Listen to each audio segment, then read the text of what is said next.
Hello everyone, welcome back. देखिए, हम लोग पढ़ रहे हैं सेल टॉपिक। ठीक है। तो सेल टॉपिक में मैं आपको कुछ और इंपॉर्टेंट चीज़ें बताना चाहता हूँ। लास्ट अपन ने किया था राइबोसोम्स। ये अपना राइबोसोम का टॉपिक है। लास्ट अपन ने ये किया था। लेकिन आज मैं आप लोग को सेल टॉपिक के बारे में कुछ और डिटेल इन्फॉर्मेशन देना चाहता हूँ, जो कि मुझे पहले दे देनी चाहिए थी। लेकिन जब मैं एनालाइज कर रहा था कि मैंने क्या पढ़ा दिया है आप लोगों को, तो उसके अकॉर्डिंग मेरे को लगा कि मुझे कुछ चीज़ें जो पहले बता देनी चाहिए थी वो मैंने नहीं बताई है। हालांकि बिल्कुल टेंशन मत लीजिए, ये सिर्फ और सिर्फ फैक्ट्स हैं जो मैं आपको बताने वाला हूँ। तो चलिए आज की इस वीडियो को शुरू करते हैं। First of all, level of organisation. ये चीज़ें बताना भूल गया था। Level of organisation. Level of organisation यानी कि फर्स्ट ऑफ ऑल क्या होता है? सेल। फिर उसके बाद होता है टिश्यू, मतलब फॉर्मेशन कैसे होता है एक ऑर्गन सिस्टम का, यानी कि पाचन तंत्र का या फिर तंत्र प्रणाली का कैसे होता है फॉर्मेशन। पाचन तंत्र बोल दिया था मैंने। तंत्र प्रणाली का कैसे फॉर्मेशन होता है वो है। पहले होता है सेल, उसके बाद होता है टिश्यू, उसके बाद होता है ऑर्गन, उसके बाद होता है ऑर्गन सिस्टम। ठीक है ना। ये चीज मैं आप लोगों को कल बताना भूल गया था, मतलब पिछली की 2 क्लास में। ये लेवल ऑफ ऑर्गेनाइजेशन। अगर अब मैं बात करूं आपसे, एक होता है लेवल ऑफ बायोलॉजिकल ऑर्गेनाइजेशन। क्या होता है? Level of biological organisation. जैसे ये लेवल ऑफ ऑर्गेनाइजेशन है। अब देखते हैं लेवल ऑफ बायोलॉजिकल ऑर्गेनाइजेशन। ठीक है। मैं लिखता ज़्यादा नहीं हूँ बिकॉज उसमें टाइम वेस्ट होता है और क्लास जो है वो लंबी हो जाती है, तो मैं बोलते जाता हूँ, तो इससे आप लोग समझ जाते होंगे कि ये लेवल ऑफ ऑर्गेनाइजेशन है, ये है लेवल ऑफ बायोलॉजिकल ऑर्गेनाइजेशन। ठीक है ना। तो पहले क्या आता है? सेल आता है। सेल के बाद आता है टिश्यू। टिश्यू के बाद आता है ऑर्गन। उसके बाद आता है ऑर्गन सिस्टम। ठीक है। अब उसके बाद क्या आता है? ऑर्गेनिजम्स। ऑर्गेनिजम्स बोले तो हम ह्यूमन बीइंग। ठीक है ना। और ऑर्गेनिजम्स अगर मल्टीपल ग्रुप ऑफ ऑर्गेनिजम्स है उसको क्या बोलते हैं अपन लोग? पॉपुलेशन। यानी कि 2 या 2 से ज्यादा व्यक्ति हैं तो उसको बोला जाता है पॉपुलेशन। अगर सब कोई उसमें इंक्लूडेड है, पेड़ पौधे जानवर, तो उसको बोलते हैं अपन लोग कम्युनिटी। क्या बोलते हैं? कम्युनिटी। और उसके बाद अगर जैसे कि नदी, पहाड़, पर्वत, ये सारी चीज़ें, तो उसको अपन लोग क्या बोलते हैं? इकोसिस्टम। क्या बोलते हैं? इकोसिस्टम। और पूरी दुनिया को, अगर पूरी दुनिया को कवर कर लिया जाए, पूरी दुनिया को चीज़ें ले ली जाए, तो उसको बोलते हैं अपन लोग बायोस्फीयर। क्या बोलते हैं? बायोस्फीयर। तो ये चीज़ थी। ये है लेवल ऑफ ऑर्गेनाइजेशन और ये है लेवल ऑफ बायोलॉजिकल ऑर्गेनाइजेशन, जिसमें क्या आता है? Cell, tissue, organ, organ system, फिर उसके बाद होता है ऑर्गेनिजम्स यानी कि इंसान, और इंसान के बाद आता है पॉपुलेशन, 2 या 2 से ज़्यादा व्यक्ति। उसके बाद आता है आप लोग कम्युनिटी, फिर इकोसिस्टम, उसके बाद आता है आप लोग का बायोस्फीयर। तो ये चीज़ थी 2, आप लोग को बताना था। ठीक है। अब सेल के बारे में कुछ इंपॉर्टेंट जो बेसिक, जो कभी कभी एग्जाम में पूछ लिया जाता है, वो बेसिक बताना चाहता हूं आपको। सेल क्या है? Cell fundamental unit of life. क्या है? Fundamental unit of life. Cell क्या है? फंडामेंटल यूनिट ऑफ लाइफ है, सबको पता है, यानी कि मूलभूत इकाई है जीवन की। क्या है? मूलभूत इकाई है। क्यों? क्योंकि ये रेगुलेट करती है all the functions in the organisms. ये ऑर्गेनिज्म पे, जो कि पूरी एक ह्यूमन बीइंग है, ये ऑर्गेनिज्म जिसको मैंने मार्क कर रहा हूं, ये ऑर्गेनिज्म को क्या करती है? It regulates all the functions in organism, यानी कि ये जीवों के सभी कार्यों को नियंत्रित करती है। ये जो सेल है जीवों के सभी कार्यों को नियंत्रित करती है। ठीक है। अब सेल जो है structural and functional unit of life भी है। CTUS, structural and functional functional unit of life. ठीक है ना। सेल क्या है? Structural and functional unit of life, because whole body is made up of cell. मैंने क्या कहा? Whole body is made up of cell, structural and functional unit of life. कोई भी चीज का स्ट्रक्चर और स्ट्रक्चर बनने के बाद उसका फंक्शन, अगर ये दोनों चीज कंबाइन हो जाती है तो वो कहलाती है सेल। और सेल क्या है? आपकी fundamental unit of life. Because अगर फंडामेंटल यूनिट ऑफ लाइफ कोई चीज़ है, यानी कि तो वो स्ट्रक्चर भी है, फंक्शन भी है, उसका निर्माण हो चुका है और वो कार्य भी कर रही है, और वो काम करवा रहा है सेल, तो सेल क्या हो गया? फंडामेंटल यूनिट ऑफ लाइफ हो गया। सब कुछ इंटरलिंक्ड है आपस में। ठीक है ना। Because whole body is made up of cell, that's why it's known as structural and functional unit. अब मैं आप लोगों को बताना चाहता हूं कि जो सेल वर्ड है वो बेसिकली आया कैसे। ठीक है। क्योंकि सेल वर्ड जानना बहुत जरूरी है, कैसे आया, बिकॉज ये सीधा सीधा क्वेश्चन बनता है। सेल एक लैटिन वर्ड से आया, लैटिन वर्ड जिसका नाम है सेल्यूले। सेल्यूले, CELLULAE, जिसका नाम है सेल्यूले। इसका मतलब क्या है? Small room. सेल्यूले का मतलब क्या है? अ स्मॉल रूम क्या मतलब है? A small room. All living organisms are made up of cell. ये सबको पता है कि कोई भी जीवित जीव कोशिका से बने होते हैं। कोई भी जीवित जीव जो होते हैं वो हमेशा किससे बने होते हैं? कोशिका से बने होते हैं। Sorry. All living organisms are made of cell. Cell क्या है? एक लैटिन वर्ड है। किससे आया है? सेलुले से आया है। मीनिंग क्या है उसका? अ स्मॉल रूम। ठीक है, तो ये हो गया आप लोग का सेल। अब बात करते हैं हिस्ट्री ऑफ सेल की। थोड़ा सा हिस्ट्री जान लेते हैं। मैं यही पे कंप्लीट करवा दूंगा बिकॉज मैं नया पेज लूंगा ना, तो आप लोग को लगेगा मैं कुछ ज़्यादा ही लिखवा दूंगा हिस्ट्री ऑफ, क्योंकि अपने माइंड की चीज़ें ना बहुत इफेक्ट डालती हैं अपने डेली कार्य पे, यानी कि हमारा माइंड किस प्रकार सोचता है, क्या करता है, क्या नहीं। तो ठीक है, हिस्ट्री ऑफ सेल, इसकी डिस्कवरी किसने की थी? रॉबर्ट हुक ने। सबको पता है, सबको पता है भाई, सबको। 1665 में, ये तो बिल्कुल रट चुका है, 1665 में की डिस्कवरी। ठीक है, कहाँ की थी? इन कॉर्क सेल, इन कॉर्क सेल। फर्स्ट सेल की डिस्कवरी किसके द्वारा की गई थी? रॉबर्ट हुक के द्वारा 1665 में इन कॉर्क सेल। बट वो एक डेड सेल था। ये जो था, ये क्या था?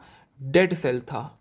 कॉर्क सेल जो था, जो डिस्कवरी की थी रॉबर्ट हुक के द्वारा डिस्कवरी की गई थी, वो एक डेड सेल था। क्या था? एक डेड सेल था, यानी कि मृत कोशिका था। ठीक है ना?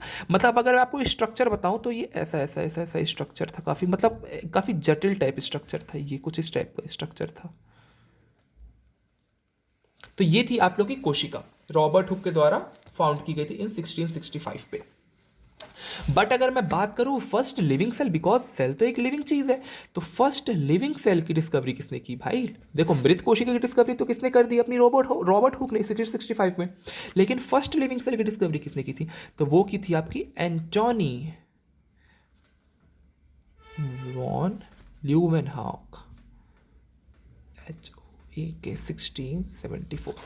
फर्स्ट लिविंग, अच्छा आप लोग को दिख नहीं रहा था, सॉरी। फर्स्ट लिविंग सेल की डिस्कवरी किसने की थी? एंटोनी वैन ल्यूवेनहॉक ने 1674 पे।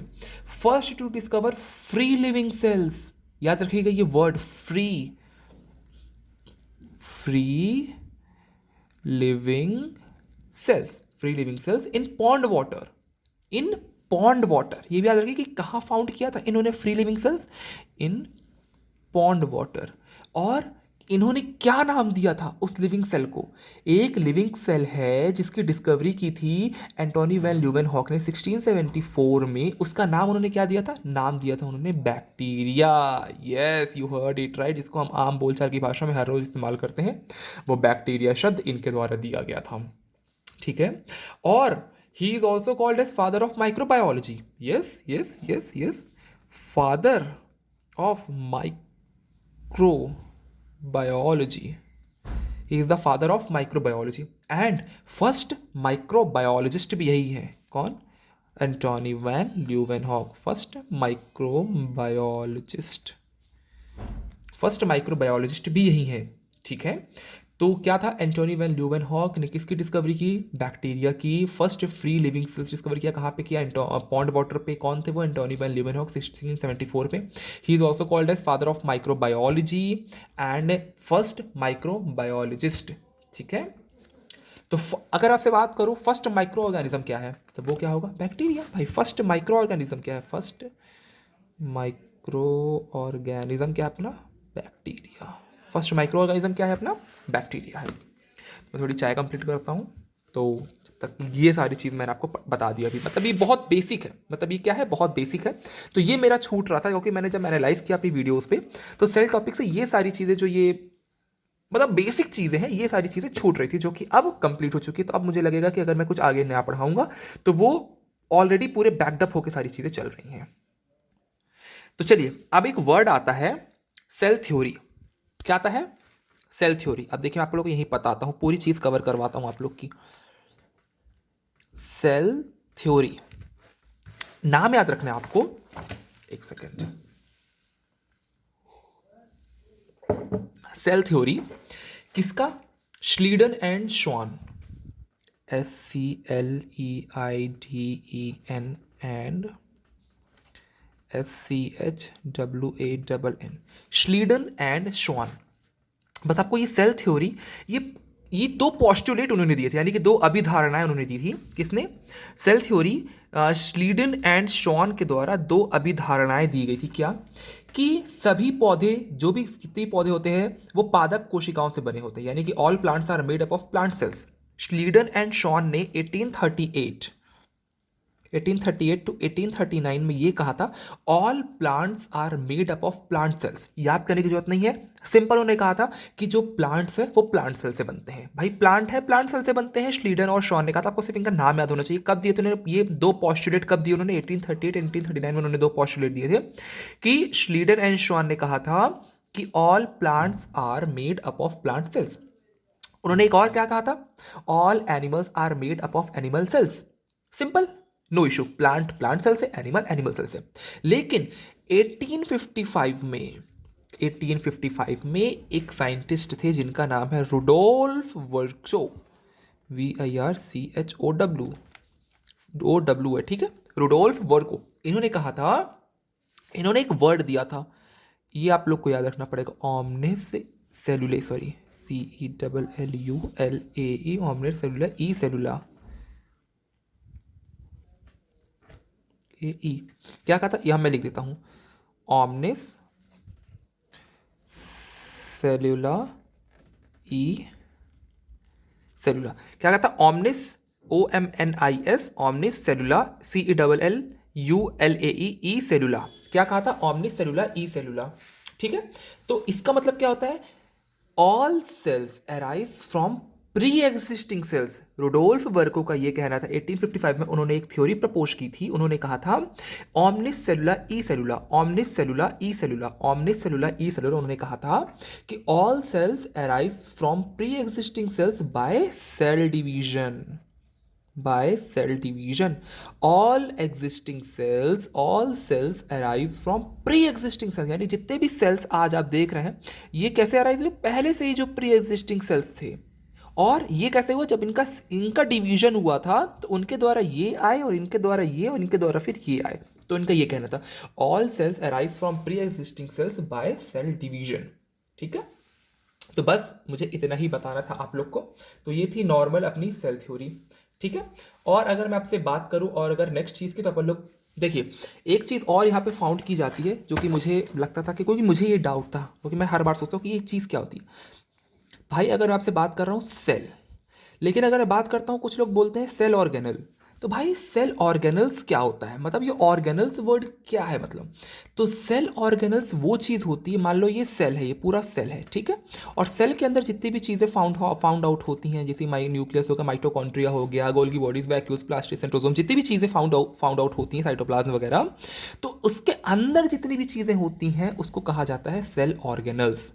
जैसे कि अगर आपने मेरी पिछली क्लासेस देखी, उसमें मैंने आपको बताया है माइटोकॉन्ड्रिया के बारे में, lysosomes, endoplasmic reticulum, Golgi bodies, vacuoles, plastid, centrosomes, ribosomes, nucleus, जितनी भी सारी चीज़ें अंदर होती है, इसके अंदर जितना भी माल भरा हुआ होता है उसको बोलते हैं अपन लोग सेल ऑर्गेनल्स, ठीक है। होप सो आपको आज की क्लास पसंद आई होगी। अपन लोग अब नेक्स्ट क्लास में मिलते हैं। Thank you so much.